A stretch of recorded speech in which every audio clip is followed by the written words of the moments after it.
Maithili express की शानदार प्रस्तुति।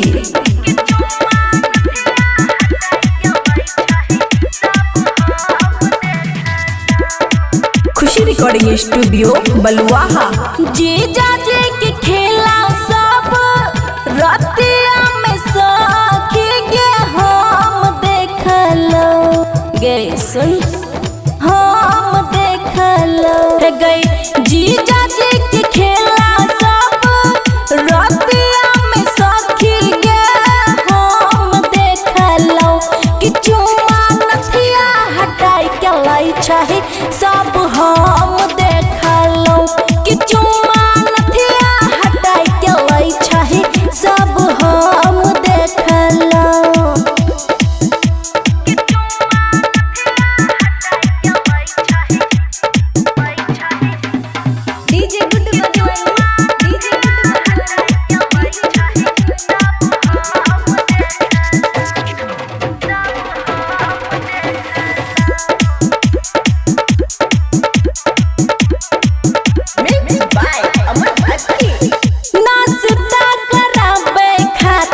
झाकलो जब परदा दीदी के साथे खूबे उड़त रहे गरदा की कहियो सखी सब देखलो हे गए नाचता कराबे खातिर झाकलो जब परदा दीदी के साथे खूबे उड़त रहे गरदा नीचा में तकिया हम देखलो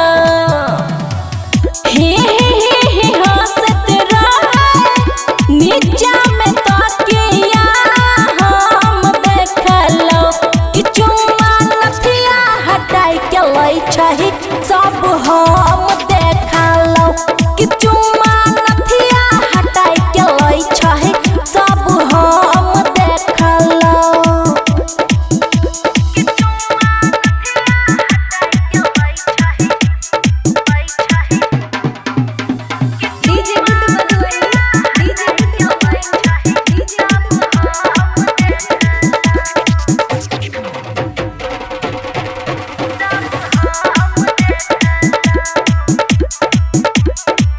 खुशी रिकॉर्डिंग स्टूडियो बलुआहा। लोटा के पानी हमरा हाथ से गिरल लाज के मारे खुशी कुछ नहीं पूरल